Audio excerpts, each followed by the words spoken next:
हिमांशु, और आप देखा नहीं 3.0 री एग्जाम का रिजल्ट अब एक नया मोड़ ले लिया है। इनफैक्ट यही नहीं, टीआरई 1.0 और 2.0 लेकर भी नई मामला सामने आई है। क्या है वो है फीमेल रिजर्वेशन को लेकर एक नई जो है मामला शुरू हो गया है। वो क्या है पहले वो दिखाइए, इसका प्रूफ भी मैं आपको इसके बाद दिखाऊंगा। बेसिकली ये जो नोटिस है ये देख लीजिए, टीआरई 1, 2 एंड 3 के कक्षा 1 से 8 में 36 महिला आरक्षण लागू करने हेतु सामान्य प्रशासन विभाग पटना के परिपत्र संख्या 2342 दिनांक 15 फरवरी 2016 का पालन नहीं किए जाने के संबंध में ये नोटिस जारी हुआ है। और ये आप देख लीजिए यहाँ पर जो है सरकार के अपर सचिव के द्वारा है और उप सचिव शिक्षा विभाग को यहाँ पर ये सेवा में लिखा गया है। क्या है पहले मामला समझिए आप कि निर्देशानुसार उपयुक्त विषय ईमेल आईडी ramdas.patnaBihar@gmail.com अभ्यावेदन दिनांक 29 जुलाई 2024 को ये रिक्वेस्ट किया गया था। इसके द्वारा आवेदन प्राप्त इनके द्वारा हुआ है। उसके माध्यम से बिहार लोक सेवा आयोग पटना द्वारा आयोजित टीआरई 1.0, 2.0 और जो 3.0 में जो प्रोसेस चल रहा है, इसमें कक्षा 1 से 8 में 36 महिला आरक्षण लागू करने हेतु सामान्य प्रशासन विभाग बिहार पटना के परिपत्र संख्या 2342 दिनांक 15 फरवरी 2016 का पालन नहीं किए जाने के संबंध में पत्र प्राप्त हुआ है।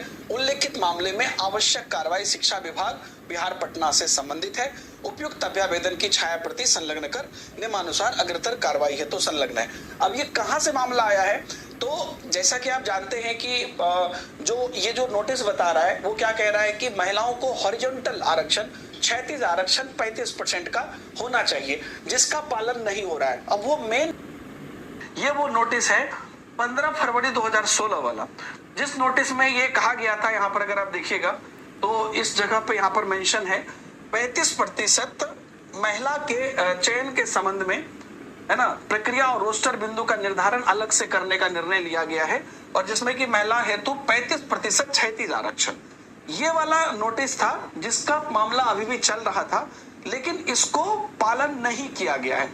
ये अगर आप देखिएगा तो 4 पेज का ये पूरा नोटिस है ना, और इसको पालन नहीं किया गया है। यही है वो 15 फरवरी 2016 का नोटिस जिसके संबंध में ये बोला गया है। और ये जो है आपको 8 अक्टूबर, है ना, ये कल वाला है, कल ये पत्र लिखा गया है, और इसके बारे में जो कंप्लेन है वो 29 जुलाई को किया गया था, और 8 अक्टूबर को उस पर अब जो है शिक्षा विभाग से मांगा जा रहा है। तो अब एक नया मामला सामने आ गया है, क्योंकि जो आरक्षण 35% हॉरिजॉन्टल आरक्षण अगर पालन नहीं हो रहा है तो उसको पालन करके ही रिजल्ट निकलेगा। और अगर इस चीज को अब देखिए संज्ञान में लिया जाता है तो अब इसका प्रभाव निश्चित रूप से रिजल्ट पर पड़ेगा, क्योंकि इसका स्पष्टीकरण और इसका इम्प्लीमेंटेशन, और अब इसमें टीआरई 1 और 2 उसमें भी कैसे लिया जाता है, उन सभी चीजों को भी देखना अब बहुत इंपॉर्टेंट होगा, क्योंकि अब ये एक नया मोड़ ले लिया है। फिलहाल जो था रोस्टर क्लियरेंस इत्यादि सब कुछ हो चुका था। जो 50% आरक्षण का मामला था, 65 से 50% वाला, वो सब क्लियर हो गया था। लेकिन अब ये जो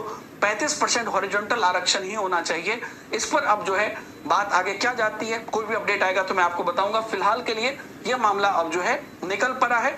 अब इसका प्रभाव निश्चित रूप से रिजल्ट पर पड़ेगा, रिजल्ट में देरी हो सकती है, इस वजह से अब इसका स्पष्टीकरण कितना जल्दी आता है और इम्प्लीमेंटेशन क्या होता है उसके बेसिस पर होगा। तो बहुत बहुत धन्यवाद दोस्तों।